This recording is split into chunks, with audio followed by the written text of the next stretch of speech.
Skele, angkai skele, uza ngobukele,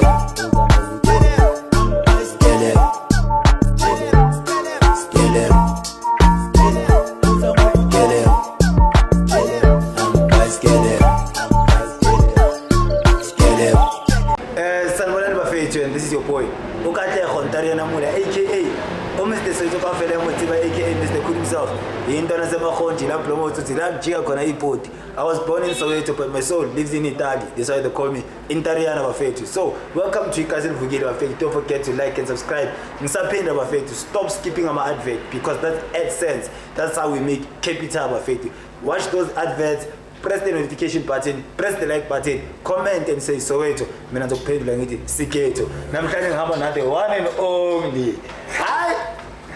Awashaki intro no, awashaki intro. Maphoza wase-TV Mr. 2 Big ayebo mamelani. Bafethu, maphoza udume ngenkani. Cela ubheze nasele ngaphandle ngefone please say.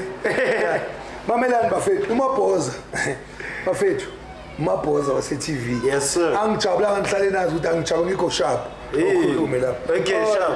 Kwenzakalani kwi-industry ndoda kweke? Asitale kali mina ngifuna siqale fast. Izolo boku live. Yeah. No Shaba wama 2K. Kwenzakalani kuwe no Shaba wama 2K? Naye address ambe. Ja uShaba ungijwayela kabi. Nilwelani? Ja uShaba ungijwayela kabi. Babo uShaba labafana laba. uShaba ngaze ngadibana naye. Yeah. uShaba ungazela ku PSG.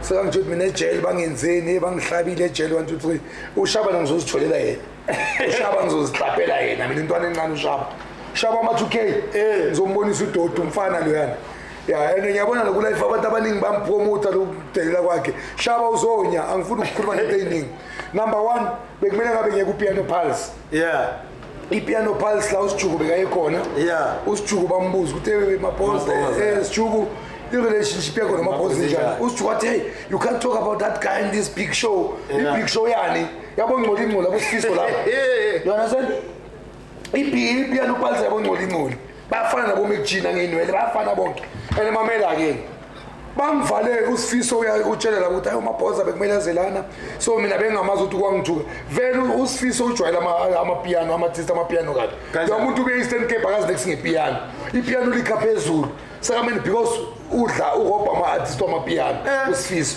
I don't like that guy mfethu the way akhuluma ngakhona ngama-artist khuluma ama-artist kabi ngathi wazi ipiano but the way ezilahleka khona ukuphi because uyafana uhlala emcashweni uwentile akanandlu yakho uSifiso ama-artist la kama bacasha izindlu esilungwini babona ngathi ba-achievile aba-achievanga bababolekile yonke lento leyo siphumeke kuSifiso kancane ngene kuSijuku lo osilile watshontsha amaplate kamamakhe la eDiproof do you know ukuthi uSijuku balekele la eDiproof balekele wabe akubhoma amatraps uSijuku and ngibona i-video kwi-postile wayifaka ku social media ngiyayifaka because usile uSijuku is smoking drugs that guy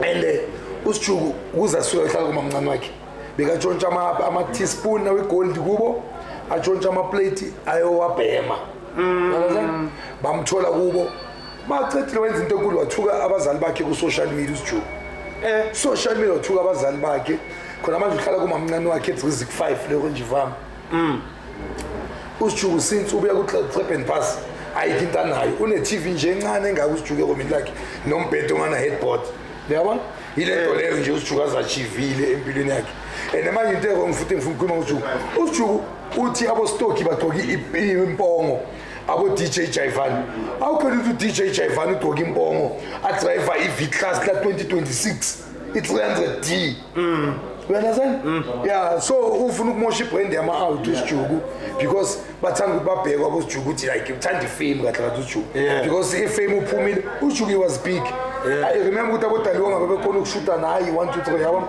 but uSijuku izibulele ngama-drugs i-drug addict uphaphela abo-DJ Stocky DJ Stocky unama-apartment abantwana besikolo lo muntu ukuthi angathenga imoto e-1.5 million bese ayothenga i-fake uyabona thina lapha kuPiano Pulse bekafaka iskipa se-fake sebhola sebafana uzophaphela abo-DJ Stocky how can yazohlambalaza abo-DJ Stocky so because ufuna ifame and abantu bamfakazele because banomona uDJ Jaivan akazimixanga namanye ama-artist uyabona kufana noDJ Stocky akusile abantu abazobathola sebahleli nabo kabza baya phansi bazela uStocky uzenzela into zakhe uba nabangani bakhe abangaziwa bathanda impilo private DJ Stock neJivani ngizokutshela into le abathanda ifame abathanda ukubuka ukuthi baya DJ but akusabantu nje zobathola emabheshini ziwa kuphi obafuna ukudlalisa ngeimoto labantu impilweni ba right mfethu yeah.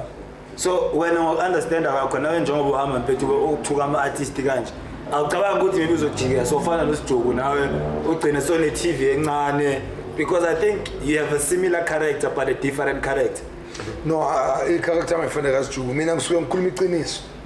So wena into ekhuluma iqiniso? Yeah, mina ngikhuluma iqiniso. So mawuthi usifisa ushutha ngeyiphula yo iqiniso ushaya i-tracks ubhekike nibhokoza lapha guy akakwazi ukugqoka amasimba nami vele yabona mina ngigqokela i-brand guys you know why because angifuni ukuzithayida angifuni ukusaza bathi ngiyaunderstand lesho mina ngizongithola ngishaya Don Tatazela ngishaya iBlack Panther ngishaya number 1 Tsotsi ngishaya iGP uyabona ngishaya iKwale ngiyilo muntu loyo mina because ngiyazazi ukuthi ziyahlupha into zeimpahla nesakhulumisana yeah so avoid nje inkulumo ngona ngizishayela ibrand mfethu.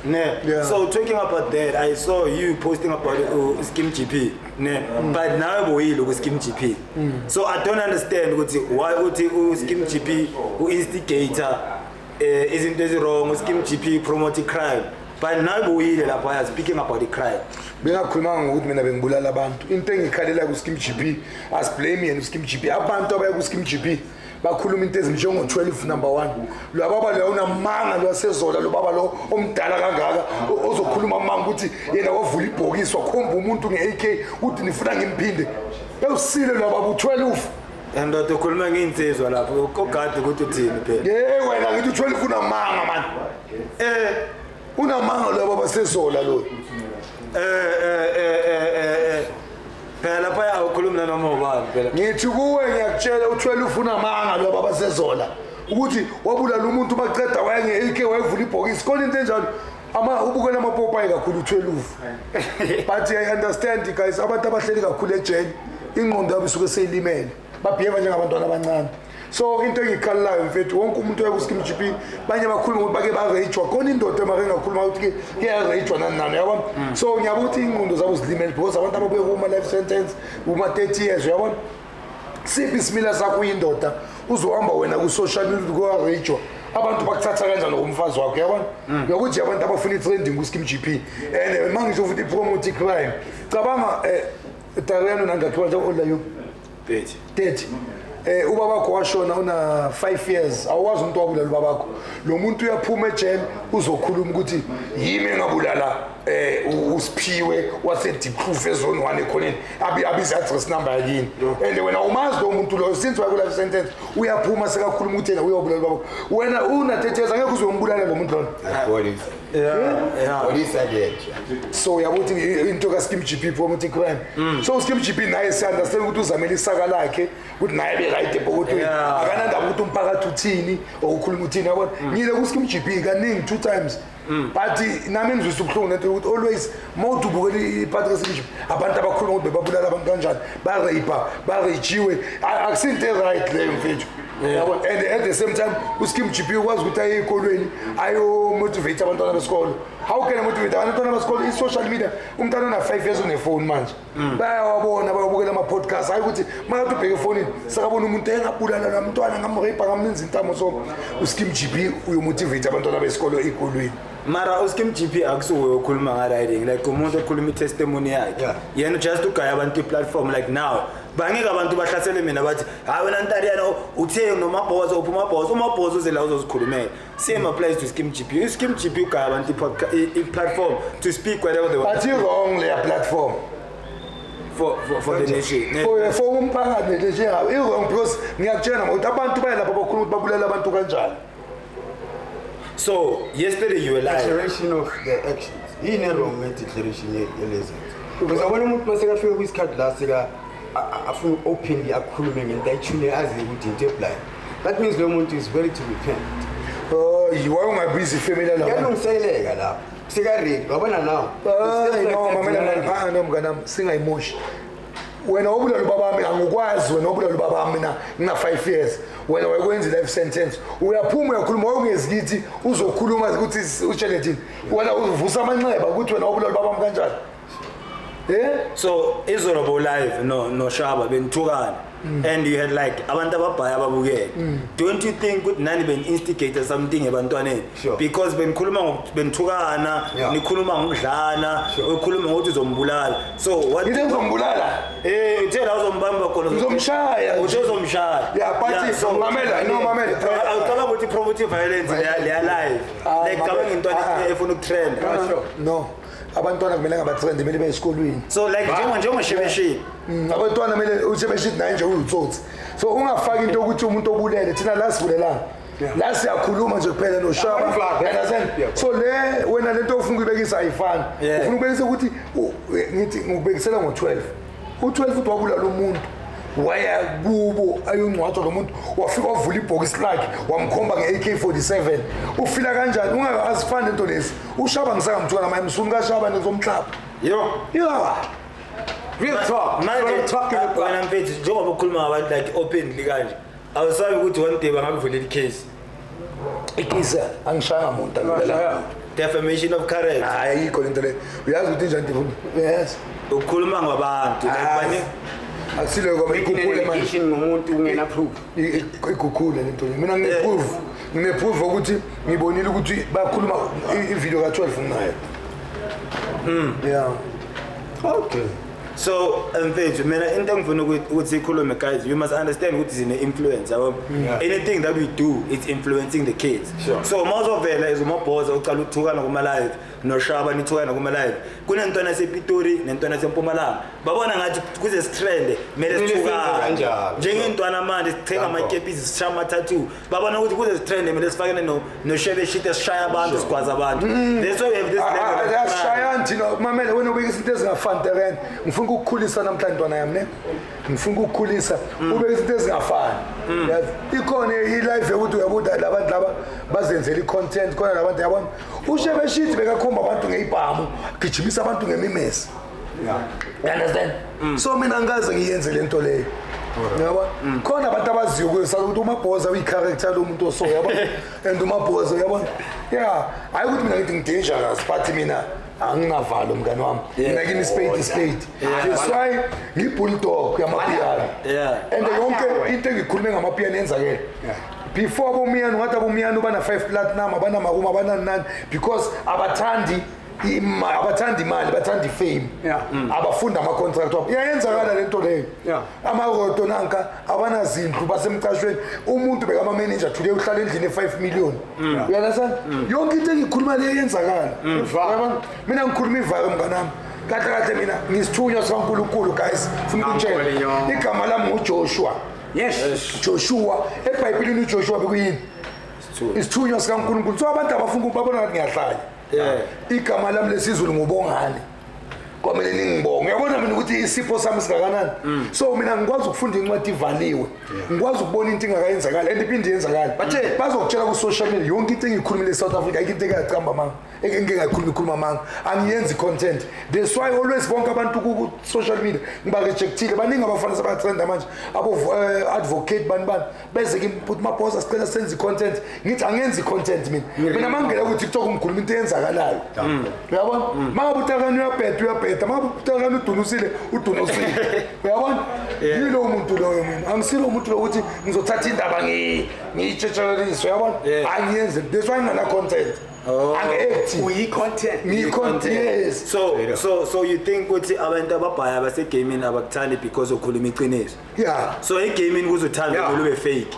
uNkulunkulu yes uNkulunkulu uJesu wafela izono zethu esiphambanweni angithi wafela izono zethu uJesu so angeke uJesu kule industry and angifuna ukuthandwa futhi because angisinga imali but mina spade and a shout out before say uDJ Mabhoza silungisile shout out no DJ Mabhoza ngixolisile ku DJ Mabhoza thank you for ukuxolele ungixolele wakhala ukuthi mfana ungijwayeze ngabafana because no Jima Shiro ugcina sekakhuluma lento ukuthi uthi ubone kimi uJima Shiro but I'm happy makhoza nayo ujabulile noKabza le small amthe wajabula uKabza uthi yabona manje into zakho zovuleka Mabhoza mawusokhulume no King inkosi angifuni ukuthi ngathi ngishiphe indoda but inkosi uMaphorisa kumapiano is the guy oqala wafake bonke abokabza obani upiano yabona so shout out to DJ Maphorisa simnandi noMaphorisa ningangena indaba ze social media hlala nginitshela ukuthi wazigena sizosala nawe mina ngizela ukuzolungisa ilizwe la ngifuna yonke into ibe straight ibe soda yeah so before we wrap up the show because this is not a long show because usazobuya futhi mfethu sisazoyiqhubekisa kahle because niyahamba no base niya somewhere so to wrap it up bafethu where do you want to take ibrand kaMabhoza from today ufuna ukuyithatha uyibeke kuphi so abantu bayibona just to clean it up because abantu bathi aMabhoza ukhuluma ithele hayi aMabhoza uyakhuluma because uhlulekile hey uMabhoza hey this hey everybody has an input to your life no ngifuna ubatshela sangihluleka ngiyazi why ngidlula amathi wonke ama-artist nginendlu mina number 1 nginemoto nalapha ngaphandle zithi mina uyakuthi empilweni yami uNkulunkulu ungiblessa kanjani noma ngingabongi but I'm too big uNkulunkulu wazo zonke lezi zinto zamapiano nginendlu ethi mina manje why babhizi lapha ushaba ngizathi wena ohlaliswe i-private yekelani indaba zobangakhuluma abantu bathi angeke babone umfazi wami kunesi so bacawuthi mhlawumbe ngenzola into zami indlu eyami yes imoto eyami so indoda nendoda khona into esizena ngeke sinitshele yabona esingeke sithembe sixoxela abantu understand ngenza music but ngibhetha kunabo bonke because always hlala ngumuntu oneplan namanje ngine-car wash bengithengisa utshwala ngumuntu ohlala sesithathe noneplan these are the rumors we talking ngibuya kuba umsholozi angabuya kuphi yabona ngiyayithola imali mina fucked up nginenhlanhla kabi futhi imali ke mina nginenhlanhla kabi azange ngibatshele ngumshangani ngumndawo mina ngumuntu wamanje especially futhi mangayimanzini ngiba nenhlanhla kabi mngani wami ngiba nenhlanhla kabi uthola umuntu emfethu cela ungihlanganise kuba nomuntu afika kubonge bamba nayi 10,000 or bamba nayi 5,000 and ke ngulo muntu mina mangithola imali ngenza into ebonakalayo that's why sometimes abantu bangathi mangathola 2,000 angikwazi ukuyiphuza ngevalue yemali ngaphuza mhlawumbe le 200 but 1.4 1.8 mele yenze something engizokwazi ukuyikhomba yabona so intelekisa amawuthi amaningi ngocala ukuphetha imali afuna ke emaklapini kubo kabza lebo mapiano hub babona ukuthi bona bayachina yabona so ngibone na something today ku Basil since nginaye akusumuntu umuntu uyambona umuntu ophilayo mangabe ayinangihamba naye but akusumuntu othanda ishow off bese piano hub ungixoxela futhi mangabe bengifuna amaBhoza bengayenza piano ba happy bencane bathi uyabona vele bosamba naye njalo uthela ipetrol uthenga ukudla wenza uyazi ukuthi angiyithandi le mpilo lo man phuma kuyo yabona ngiyayazi lapho ukukhule kanjani uyayazi impilo so yabona sometimes uNkulunkulu ungipha abantu abangifundisayo futhi nami yabona futhi nami ngiyafunda ile nto engiyenzayo nami but nangaphandle kwalo thina abantu amashangane siphiwe lento leyo mina ngangazi ukuthi umshangane thina amashangane always si concentrate into yabona and nami ngisazobashaba ngoba zoba imiliyoni so Tito cause bafethu Tito has a hand in the kokele bawo he worked with Juke he was a presenter in Jim Early. What can you say about the industry? Like inform people about the industry before we wrap up the show. What do you think about the industry? Going to your Universal, your Sony, your Carlo, your Warner. Bana, it ain't what it seems, you know. Looks to see. What you see, it's not what you're gonna get when you're in industry. Come on. That's why they have this thing that they say, fake it till you make it. Doesn't really work that way. First and foremost, this thing it's the music business, which way you're dealing with brands. So if we're not going to fail, that is why much by the signed contract that they can't ask you to sign in. You just signed your life away. DJ Stock. Now, the industry, first and foremost, you need to be You need to be a brand and know what brand you are, who you want to associate with, where you taking your brand and which brand. Okay, sharp. So Glenn, that's the society proof. So Glenn. Sharp, jam. Yeah. Ngikhuluma no DJ Stock manje ku video call yangibonisa ukuthi uthatha vele ama LP uyenza isikhathi. Mabethu I love Tariyane bafethi ngizosenza i-podcast uTariyane eshisayo besafuna ukutshela lezi njalo usijuku lo. Uyazi usijuku yapapa? Sure. Uyazi ukuthi unesithombe lesila vese khona isende likhulu kwa mncane kangaka usijuku. That's what we were talking about when we explain. Now these are the role models I was describing. describing last time, get your own. So we're still on that. I need to identify who are role models. This one. My boys are under one of those role models. So this one is stepped out the lion cage. So get rid of that lion mentality. Don't want to be a lion. Because the lion does not have that power, it's just the image. The lioness is the one that's running. Women are the ones who are actually ruling, and the lions are sitting at home taking care of the cubs. You know what I'm saying? That's lost. Because when I'm always telling you to hinja in the car, so the aim is to bring out the new role models. We are rising. Who are making the change.